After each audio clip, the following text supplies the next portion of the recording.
Hey everyone, so I wanted to make these videos so I can share with you the information that I have gathered through many hours of free anything to do with health. If it's by a doctor, I've paid for classes about digestion and nutrition, and I have learned a lot in the past year.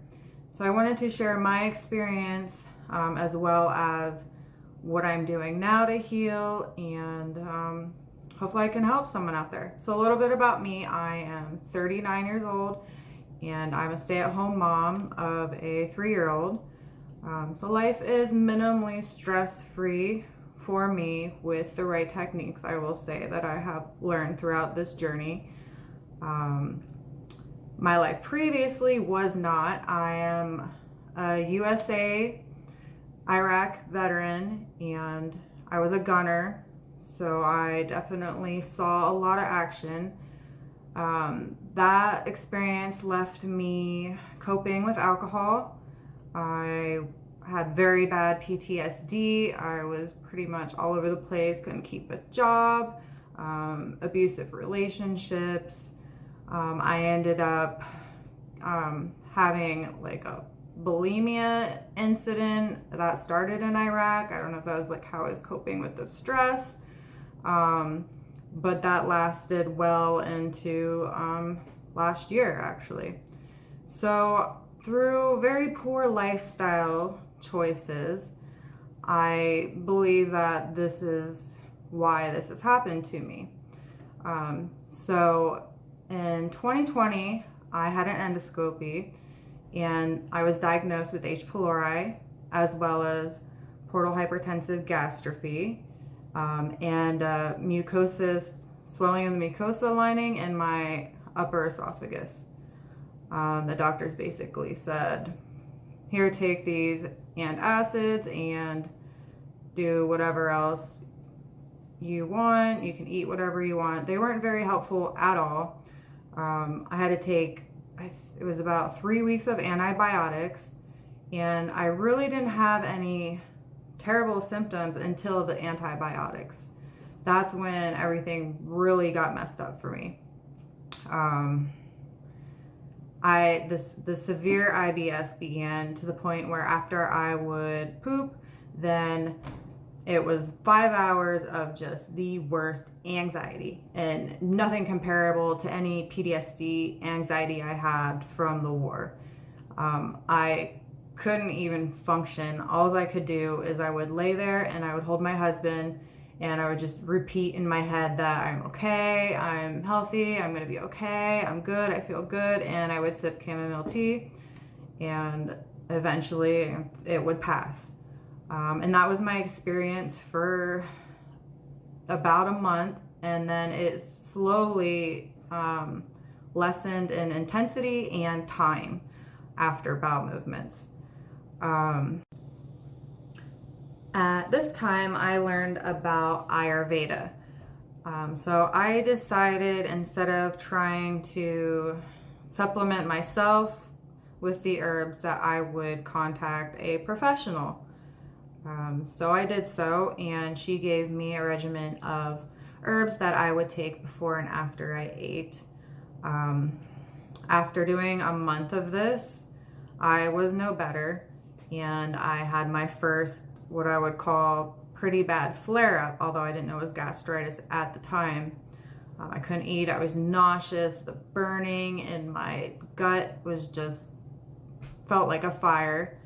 The anxiety was the worst because that just makes everything harder.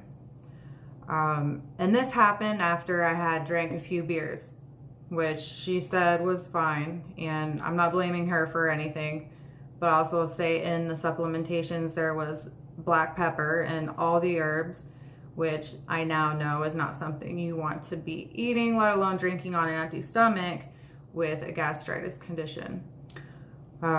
So I decided I needed to quit drinking because I didn't know that it was the stuff I was taking and the lifestyle, that I was living was contributing to this.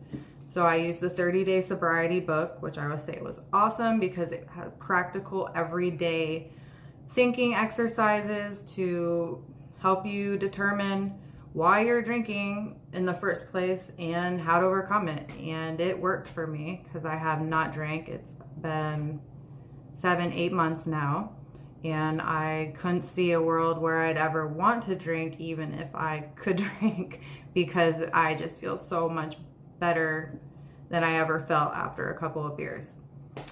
Okay, so I talked to the doctor again. She was surprised nothing was working, so she wanted to do another month of it.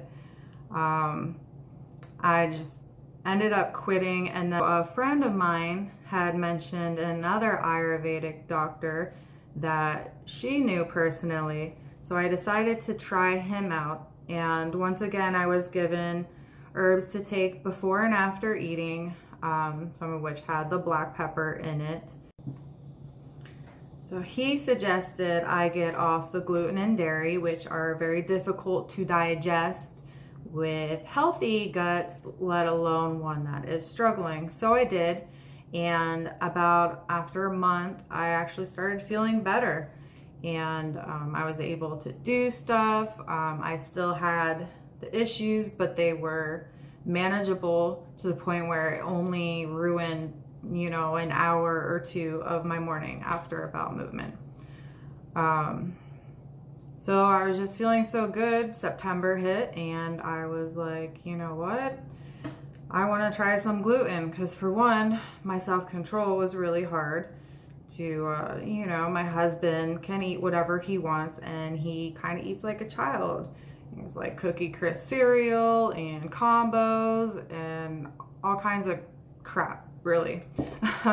And, you know, that's stuff that I used to eat. And I would try it here and there, and, you know, it was like a few times a week, and then I started having issues again.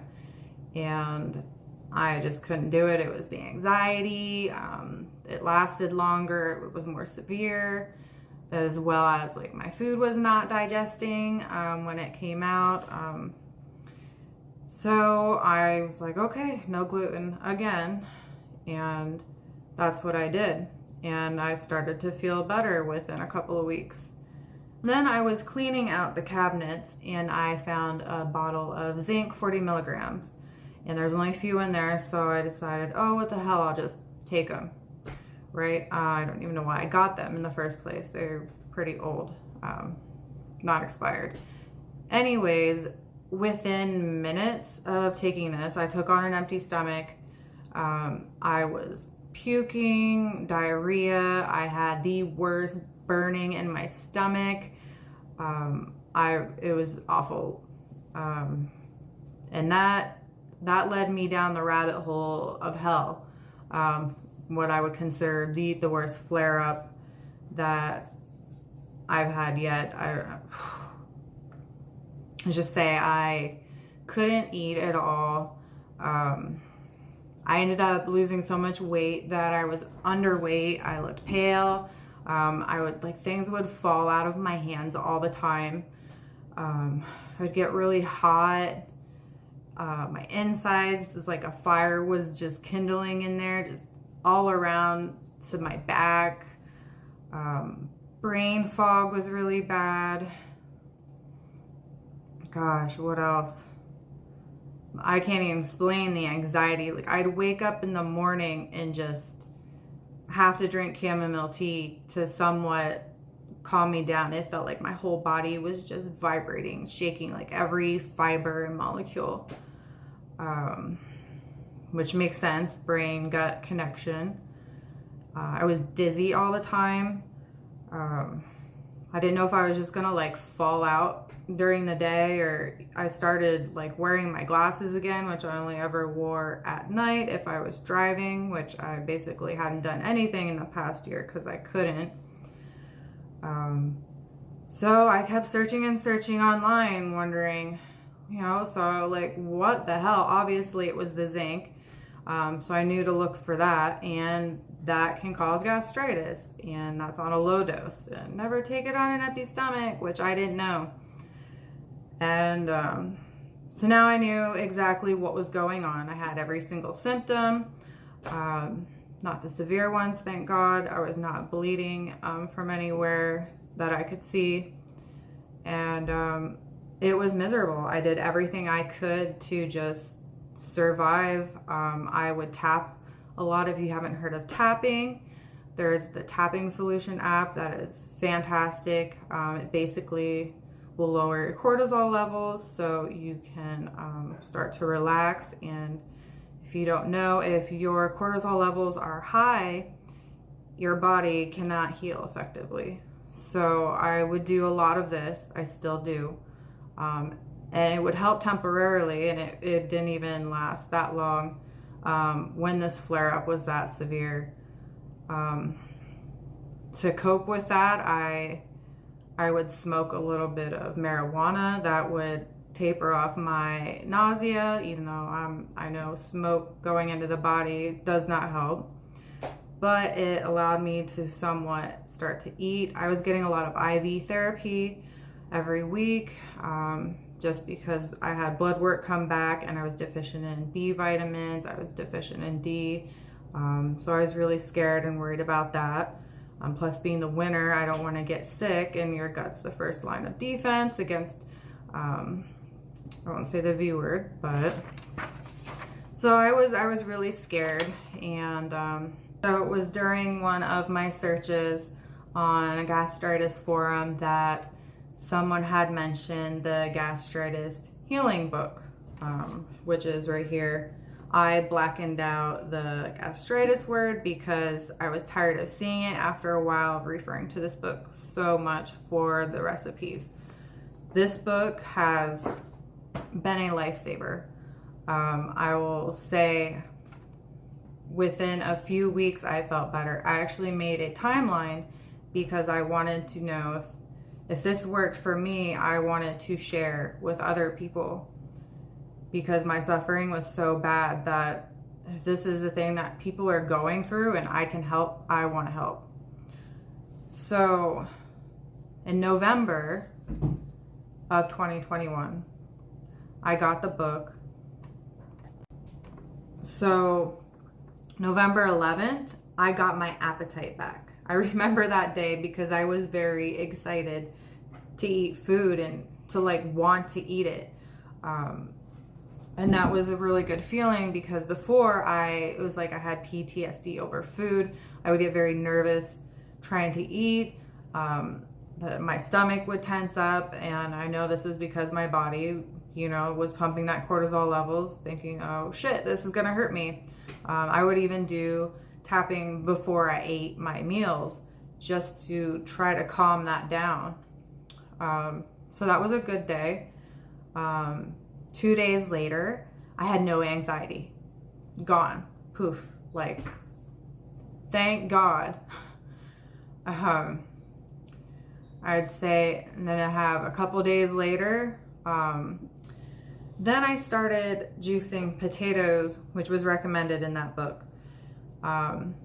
So I did 2 potatoes, and I would do it every morning on an empty stomach. And within 3 days, the bubbling in the back of my throat went away after I ate. December 15th is when I noticed that only breakfast was giving me a hard time. So it'd be a little hard to eat. I get sometimes a little nauseous, and I have to stop eating. It'd take me a half an hour just to eat. And finally, it was just breakfast that was giving me the issue still. I'd feel a little nauseous after I ate and had some issues there. All right, now we hit January. I noticed my IBS symptoms were completely gone. So at this point, I have been off gluten for 3 months, almost. It'll be 4 months at the end of January. So I think that has a big factor in why my poop looks like it's supposed to look finally. I felt so good again that I started trying some things. It was my son's birthday. We got him an ice cream cake, and I had a tiny little sliver, and the next day. I mean, it was actually like the next 10 minutes I started burping, lots of burping, and just gastritis flare up. And that thankfully only lasted a couple of days. And then a few days after that, I found these chips, and they taste amazing, but they're loaded with salt, and they have these oils that are recommended to stay away from. And I had them for 3 days in a row, even a small amount, but with my meals, and another flare up, and it lasted a few days again.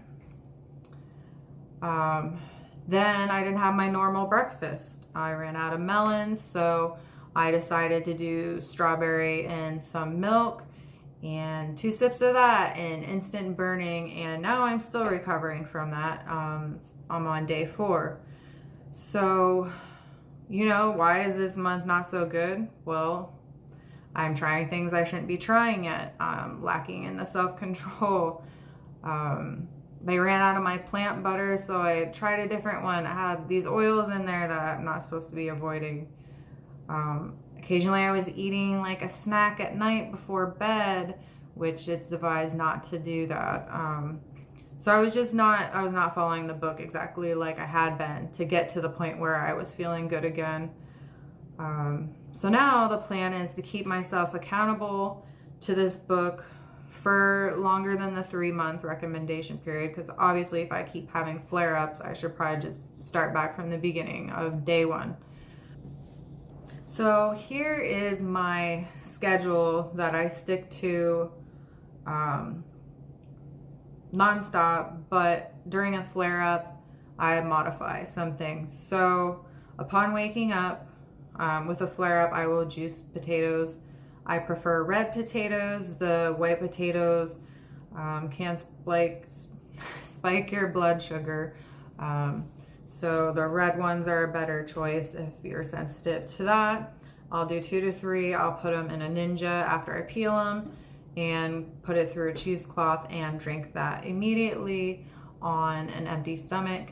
And then 20 minutes later, I'll have L-glutamine with water, and then I'll do about a 20-minute yoga session. I'll do some tapping to just try to bring down that cortisol level, because it's always high in the morning for me, and it's really high during a flare-up, and that definitely helps me feel more relaxed. Then at 7:30, I will have 2 cups of melon. So if I'm having flare-up, I will put them in, once again, blend them up with some water so they're easier to digest. At 8:30, I will have oats, which I rotate, where one day I cook them on the stovetop with milk. I'll mix with maple syrup, walnuts, and I'll have 1 date. And if I'm not having a flare-up, I'll make a bigger portion of oatmeal with 2 dates. And the next day I'll take the oats and grind them up and turn them into pancakes, which I use a banana to mix for the sweetener. And if I'm not having a flare-up, I might have the other half of the banana sliced. Otherwise, I notice with those fruits in particular have caused me issues of feeling kind of nauseous, just because they are so sweet to the taste. All right, at 10:30, that's when I will drink water. I will not sip water or drink any water until 10:30, and I'll mix it with L-glutamine. 11:30 to 12, that's when I have lunch. I'll do half a pound of veggies. I'll do some sort of bean or tofu for my protein. If I'm having a flare-up, I will do very little grain or no grain. A 1/4 to a 1/2 cup. If I'm not having a flare-up, then I do little extra grains. At 2 o'clock, I drink water again with L-glutamine. At 3 o'clock, I have a snack. I'll have a pea protein shake, just pea protein with almond milk. I'll mix up some freshly ground flaxseed to throw in there on the days that I don't have the walnuts. So that would be on the pancake days to get the omegas. And then I'll have like an ancient greens, waffles, or I'll make a pumpkin pie or some sort of cookie with gluten-free flours or almond flour, and I'll have that. At 5, I have the L-glutamine powder, water again. And then at 6, I have dinner, which is some sort of lentils, beans, burrito, veggie burger, and I'll do like a half pound of steamed greens, like spinach or kale. And then at 8 o'clock, I'll have chamomile tea, which helps me relax, and I'm usually in bed by 9:30. So hopefully you can relate and find some hope through my story to know that it takes time to get better. It takes a lot of resiliency, but you can do it and it's worth it.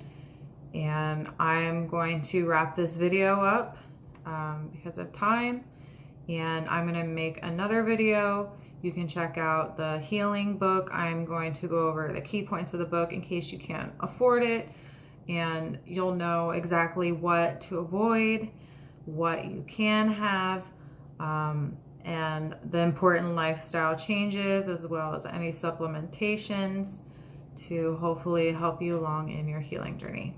Thanks for watching, and I hope you get better.